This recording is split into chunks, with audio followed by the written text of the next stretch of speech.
Hello, team. Oh, Where's Calvin Dog? no idea. Or Kelsey. This week. All right, so we're here for our third discussion. We have Jalecia, Donnie, Cone, Kelsey, and myself, Calvin. We're all here for the meeting. So for this discussion, we watched the movie Smoke Signals, and the first question was, choose a scene in the film that best helps you clearly explain the co-cultural communication theory. Describe their verbal and non-verbal interactions and support the use of this theory. Does anyone want to start us off with that one? I think just for the sake of the discussion, I'll just define what co-cultural theory was, and if you guys just want to jump in, just let me know. But it's a variety of verbal and nonverbal communication practices that non-dominant people use while communicating with dominant groups. And I think from the scene, for me personally, what I saw was the conversation that two boys had with the men in the bus. Does that scene sound familiar to everyone? Yeah, with the cowboys. Yeah, I think what they used mostly was nonverbal communication. He said that your face needs to be stoic so people respect you. So I just thought that was interesting. But what did you guys think about the movie and whether or not there were any co-cultural theories you saw? That was exactly the one that I was thinking of when I read the questions. It was, I don't know, because how Victor was trying to make Thomas look different. He made him take out his hair, and he told him to go change his shirt and stuff to make him seem more like he, I don't know, more defined in his own culture and stuff, with the crazy hair, and that he had just come from killing a buffalo or something, that he was more like that instead of trying to fit in and whatnot, to kind of separate them and to show that they're tough and strong all on their own.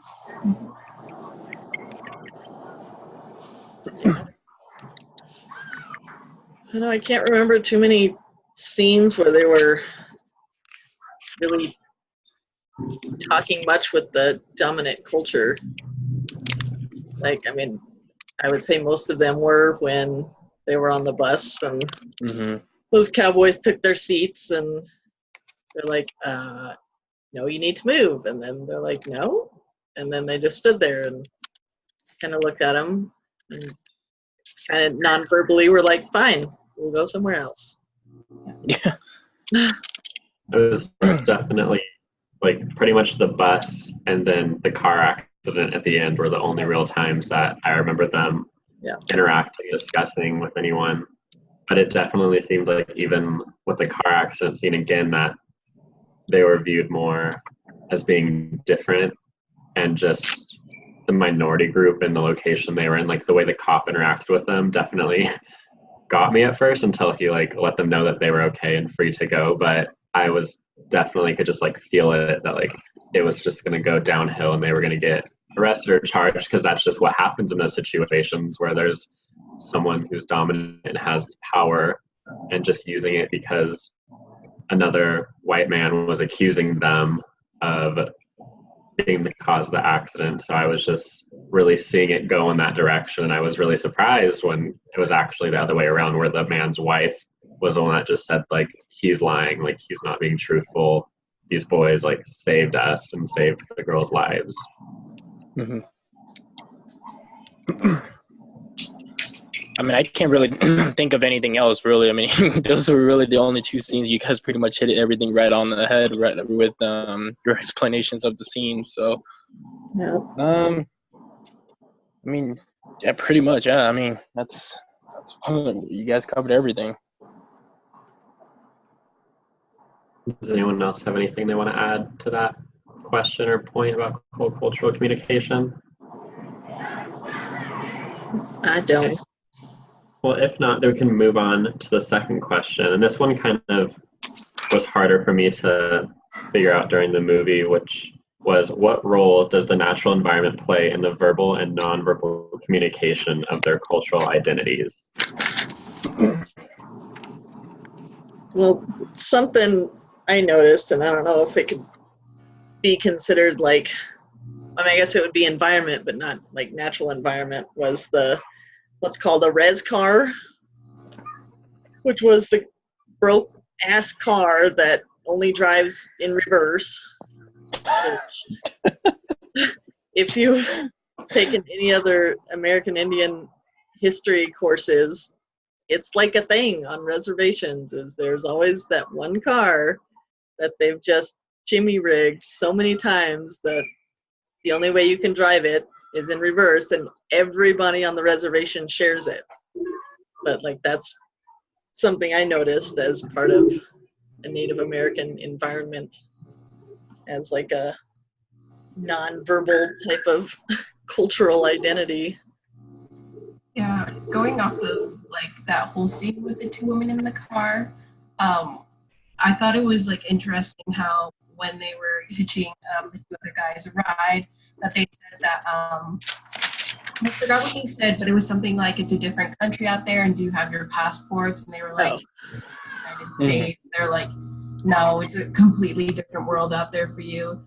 So I thought it was interesting how like, for like Native Americans and like the culture that is already established on like the reservations, like that's all they know. So it's kind of preparing yourself for what's like to come in the outside world, outside of the reservation. Like you have to face that discrimination, stereotypes and stuff like that. But I just kind of wanted to get you guys thoughts on that.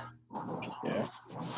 I mean, just adding to that though, it's going back to that bus scene. It's like when they first got into that bus, the bus driver was looking at them all, like, just kind of just staring at them, because they do look much different. Longer hairs, the way how they dress is much different, and I mean, it doesn't really help Thomas's case, because he's really like dorky looking, thick glasses, braided hair, very quirky. But yeah, I mean, like even at the end of the movie, when they towards the end. Well, no, it wasn't. I wouldn't say the end, when they actually made it to what was it? I believe Phoenix, and then they came off that stop, and people were just looking at them though too. It's just that image that they portrayed, like, oh, they must be Native American, or just maybe from some tribe, like something the dominant culture has never seen before, right? Kind of thing. Mm-hmm.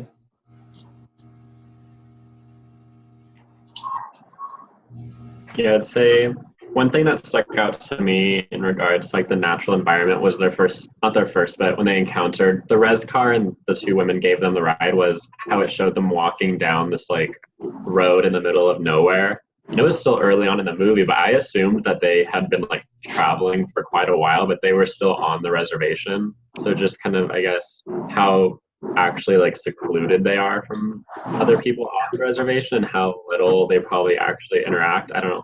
I just kind of thought or assumed there'd be maybe like some more interaction or go between the fact that they were walking so much. Is someone getting a lot of like feedback on their audio? I am a little bit. Okay. I don't know if it's my microphone. Sorry.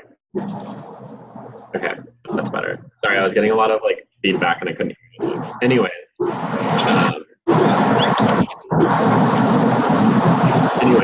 definitely at that point, I thought they were much further. That just really stuck out to me with just like space, integrations, language and dress, style and religion, but also like the actual physical space separating them from everyone else. That stuck out to me again when they were actually in Arizona and visiting like the place where his father died, and they were saying like how it's really good to speak how being like isolated in their own like space away from other cultures, even though it's surrounding them on all sides, there's still a separation. Kelsey, you got anything? I think you guys pretty much covered it. I can't think of any other scenes in the movie as well to relate along the lines of the with the natural environment. But I definitely agree with what you guys said. Yeah. I just kind of wanted to like make a little side comment off of what Donnie was saying about like how they dressed and stuff. I was just kind of like paying attention to like how they all like wear their hair, and obviously the other one, I know he just wears his hair in a braid all the time. Like, they all wear like these really baggy clothes. You can definitely tell like there's not a lot of money on the reservation, so I thought that was different like economic and social structures on the reservation and like the United States as well. But yeah, I think everyone hit it on the spot with everything. Does anyone have any thoughts on when he was dumping his father's ashes in the river at the end of the movie? That make anyone think anything about the natural environment and like what that kind of meant for him and his relationship with his father, with like the dumping of the ashes in that location? I mean, I really didn't put like 2 and 2 together, but just kind of knowing off from, just kind of going through like his history of, his dad leaving when he was 12 to when he found out that his dad passed away and to when he leave. It probably just given him like I felt like it gave him a little bit of closure to that part of his life. Since his dad wasn't around, he always thought that his dad just left for some reason. But other than that, though, I really couldn't see it besides just remembering Thomas saying that, his dad's gonna be a salmon, and that's about it. I personally didn't really get the end of the scene just because I didn't feel like that was like when Thomas was telling the stories, he said that he had that connection with his father on the bridge, not with Victor. So I was very confused when Victor like chose that particular spot to throw his father's ashes, just because he didn't have that memory with his father. It was Thomas who had that memory at the bridge. So I don't know. It was just confusing. But if you guys have any like different ideas, like I feel like it was like once he realized the connection that Thomas and the other guy's dad that died had on that bridge, and realized, well, my dad saved you from the fire, and always wanted to have that kind of relationship with his dad. And like, since that was such a special spot for Thomas and this other guy's dad, he's like, okay, maybe I'll go to that spot that you had that connection, and then maybe I'll finally have that connection with my dad and release him, let him go. Yeah. So like Donnie said, kind of a form of closure. Yeah, that's definitely what I was thinking too, with just closure and how water is usually seen as cleansing and washing away. So like kind of washing away the sins of his father that he felt were like inflicted upon him by his dad leaving. But I felt like that location was probably important because it's where he can view his dad as having been like a good man still. Like he may not have always been there for him personally, but for his friend, like he was there and like saved him and helped raise him and had those moments with him. So I felt that that's something I was thinking when they discussed that location, showed it in the movie. Well, if that's all we have to say about that one, then I guess we can move on to the question 3. What role does history play in the communication of their cultural identity? Anyone want to start that off? Do you have any thoughts, Kelsey? Well, definitely with like the history of, their tribe and living on the reservation, that's a huge part of their cultural identity. And when they left the reservation and how they kind of experienced everything else and really saw the difference that they, between their culture and, the white man on the bus and stuff. I think that just them growing up on the reservation, seeing that, and then finally, I think that's a big part of their the way they communicate and how they see themselves and everything. Especially with like how when they were on the bus and Victor was like, you need to change this and do your hair and change your shirt, and you have to seem this way to these people and whatnot. It kind of like played on the stereotypes of people, of like the Native Americans. And I looked it up too. There was like a connection between Victor being like the warrior stereotype and then Thomas being like the shaman stereotype. So they played into those, and kind of that the history of that kind of led the way they viewed things and the way that they interacted with everybody else once they left the reservation. I picked up quite a few, like, I guess, undertone history jokes, like I think it was Victor asking his mom or responding to his mom, "You want me to sign a paper or something?" No way. You know how Indians feel about signing papers. Yeah. And then there were definitely the representation of the white guys taking their seats on the bus, like whites taking their land and not giving it back. Yeah, there were definitely like multiple references. Some of them, most of them were kind of jokingly, but some were more serious, or like the seats being taken, not necessarily spoken outright, but there are references to like Columbus and like losing land and having things taken by white people. So like I definitely tying into like their knowledge of their cultural history and just why things are the way they are and why there is this separation and loss of land, and also why they don't really fit in outside of the reservation because it's just a different world, even if it's not necessarily geographically that different.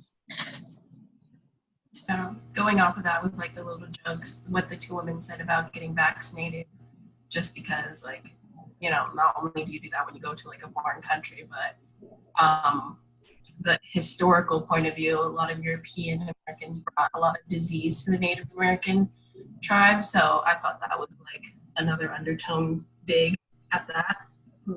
But I also thought it was interesting, like as far as history goes, that they had a lot of like, there's kind of this Eurocentric view going on with a lot of media and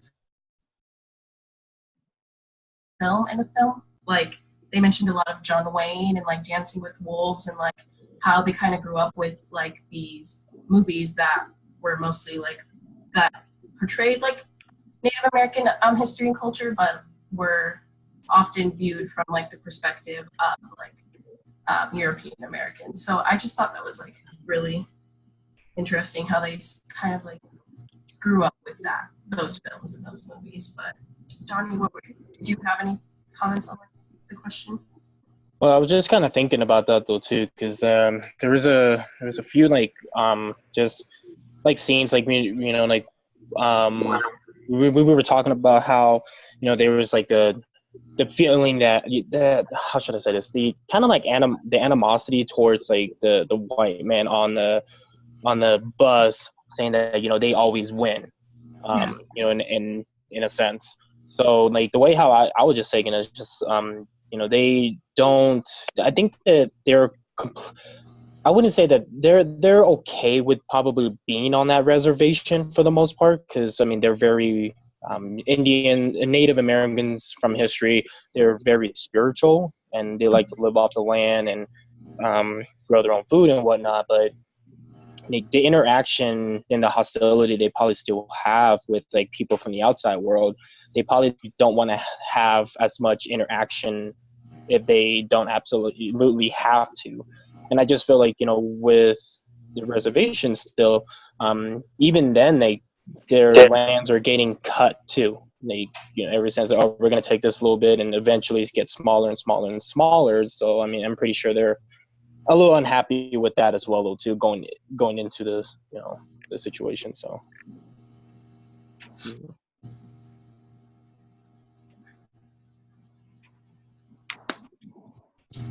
Did anyone else have any comments on that?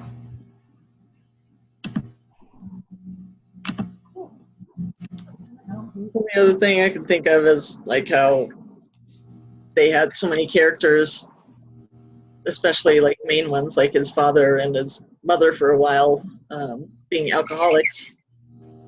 And now that's unfortunately something that Native Americans have turned to throughout history because of treatment.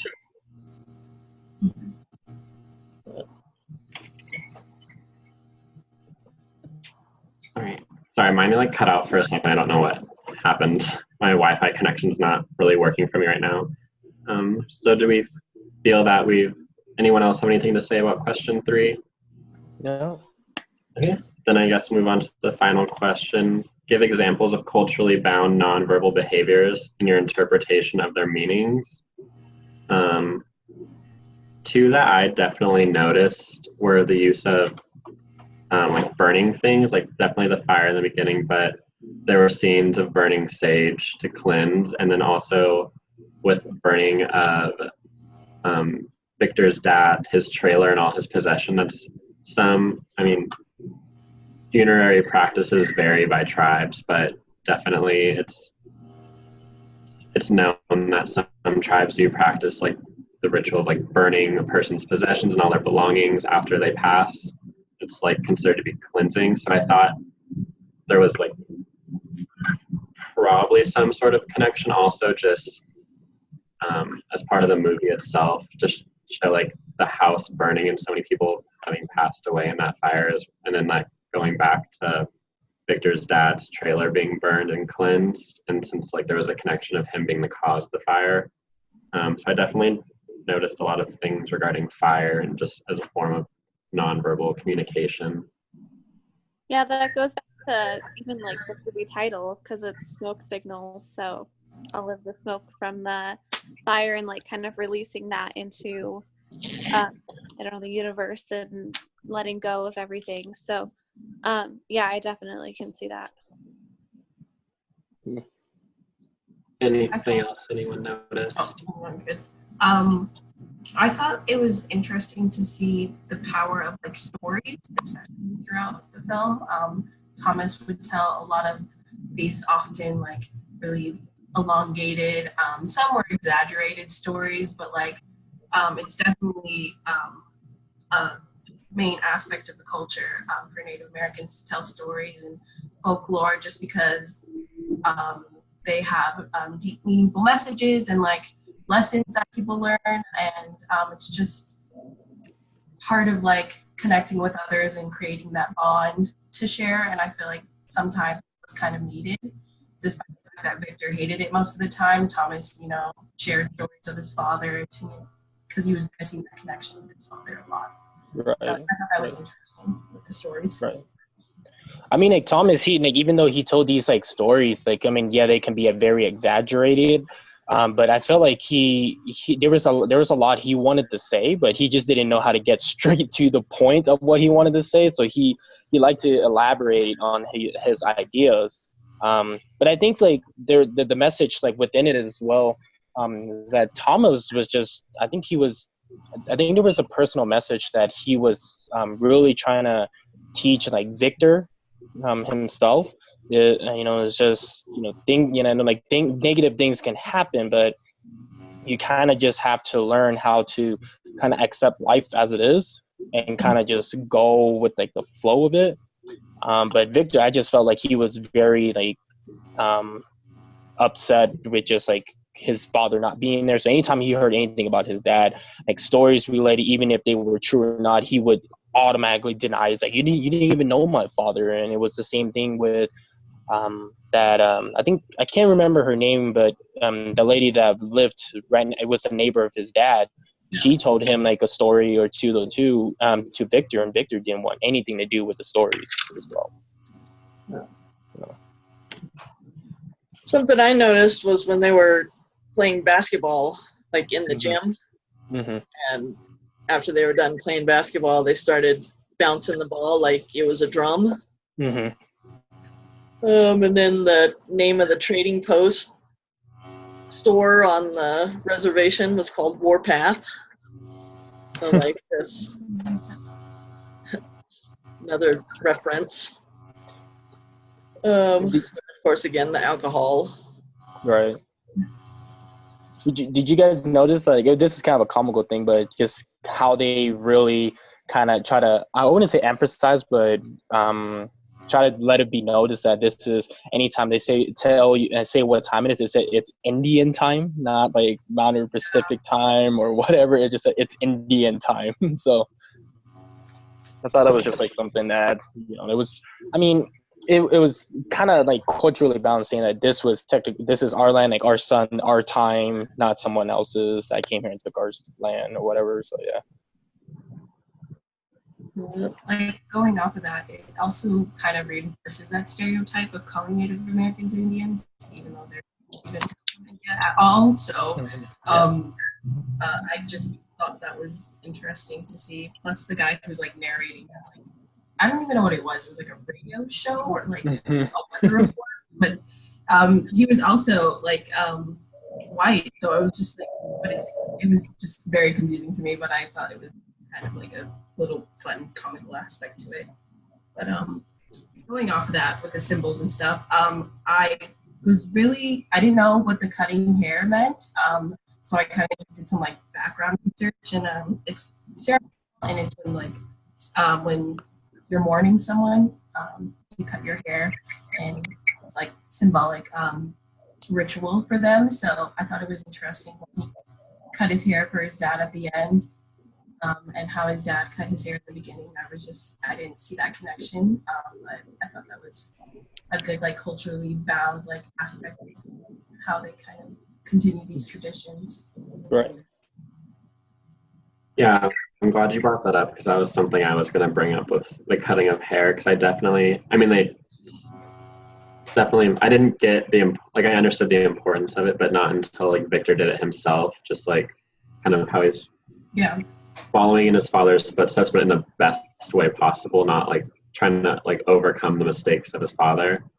But yeah, definitely I like narrowed in on right in the beginning when they mentioned how the father cut his hair to mourn, and how it was always super long, but after the fire he cut it short and kept it short, just so like, I mean, I didn't look into it at all, but I don't know, like, do people after they cut it continue to grow it back out, or like the father kept it short and they made a point of like saying that. I don't know if that's just to show he's like still like just in mourning forever, or I think it's like a symbol of just like he's always going to carry that burden of what he did, so he kept it short, because I feel like he has death on his hands and like blood on his hands, so it's just something that he carried with him, and that's why he never grew it out again.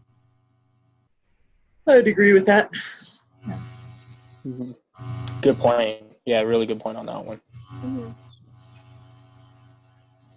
Were there any other nonverbal behaviors that anyone picked up on?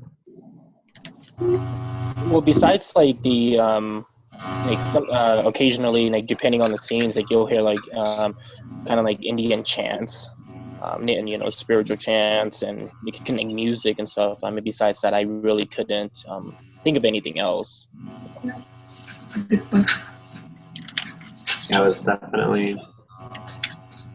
That was most, because a lot of it, I mean, it's kind of hard when you're watching a film to pay attention to all the nonverbal things happening. They're definitely like, you pick up on them, I feel like on a more like subconscious level, but you're not actually like interpreting them as it happens. One I noticed after the car accident, when Victor says he's going to run for help and Thomas doesn't really say anything, he just raises his hand to kind of like sign, I guess, or like, I don't know, to me it meant like, go, like, do what you have to do, like, we're good here. But it's definitely, it can be tricky to pick up on those things, especially when it's a culture different from your own. So like maybe part of it, like, since it's so different, you might be more noticeable of different things happening. But for me, like, I tried really hard paying attention to the non-verbal parts, but I don't know, I kind of get focused more on the dialogue when I'm watching something. But it was definitely, there's like small things I picked up on, but I felt like I'd have to like watch it, like I'd need to watch it twice to like really pick up on things, since the first time I watched it, I was really just focusing on the story itself. I had no clue what to, like, I've never heard of the movie, so I was like, I don't know what to expect from this. But it was definitely interesting and I liked it. It was just trying to pick up on those nonverbal things can be hard. Oh yeah. Yeah, definitely. What was y'all's thinking on, like, when he was young and his father left and he just started running, and just running and running, and then after the car accident, again, he's like, I'm going to go get help, and then he's running and running and running. Like, I couldn't figure out, I guess, the symbolism of that. I guess it could maybe go into just kind of full circle or completing it. I don't know. I was thinking about their names, how like Victor is like the victor, like victorious, winning, like towards the end, like throughout the movie and like his childhood, it seemed like he was kind of like losing, like he lost his father. He didn't really have a lot of meaningful connections, but at the end, like he befriended Thomas. He like kind of, even though he didn't get a reconnect with his father in person, he kind of still got to have closure with that relationship. So that's the way I saw it. And then also like thinking about Thomas's name, like people say doubting Thomas, but like in the entire movie, he just had so much faith in like Victor, and getting to Phoenix, he believed that like they could do anything together. So I felt like there was maybe I'm like overthinking it, but there could have been some like play on their names. Something I thought about. I don't know. Yeah, I could see that. Yeah, I would have to agree with Calvin. Like, I think it's just a matter of like it coming full circle. Like, when the first time he was running as a child, he was like running away from his father and like the situation. Like, I feel like when he was running the next time, you know, he kind of just like had a better sense of purpose and he was going for help. He just knew. I felt like he was more clear in the head rather than when he was younger. He just didn't know what was going on and it was just confusing. But yeah, I think that's what I would like symbolically relate it to. What do you guys think, Donnie, Kelsey? Yeah, definitely. I mean, I think like a big reason why like he probably ran after his father because I mean like any other kid, you don't understand like what's going on. Like you just know like it went from the scene where his dad was drunk, his mom was trying to take looks like the wallet away or purse, so he wouldn't go buy more liquor, and out of just being drunk and being aggressive, he backhands the mom and she falls. Well, then he ends up leaving. But the scene before that, his mom was watching him throw bottles at the back of his dad's truck.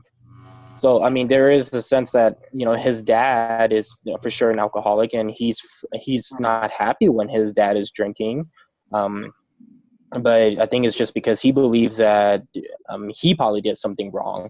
And that's why his dad is leaving and he's just trying to chase after his father. But at the very end, I believe that he instead of being thinking that he's doing something wrong, he's going to do something that's right.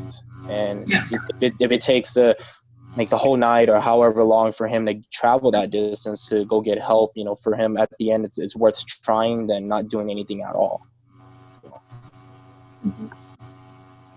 Yeah, I can definitely think that makes me think again back to the scene where his parents, Victor's, are playfully asking him, "Who's your favorite Indian?" And he said, I think it just kind of goes into how kids pick up on things. Like he was aware of his parents' problems and relationship problems, his father's drinking habits, and just I don't know, maybe he was just disheartened with his situation in life. Like he felt like there was something better potentially.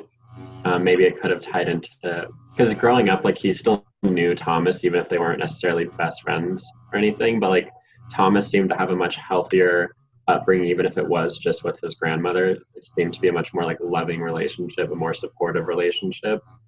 So he could have just, and you don't really ever see the grandmother in those, when they showed the scenes with the drinking or the partying or any sort of what can be considered problematic scenarios. You never see the grandmother there, even though she's also part of the tribe and living in the same community. So, and even as when they show them as boys, Victor and Thomas are usually getting into arguments, even though Thomas is trying to be friendly and be nice. It could just be Victor is just aware that something's not right in his life. So he just doesn't want anything to do with it. I just thought of another one of the cultural bound nonverbal behaviors, and the making of fry bread, when Victor and Thomas made it to the neighbor's house, and that's what they did. Thomas made fry bread for everybody.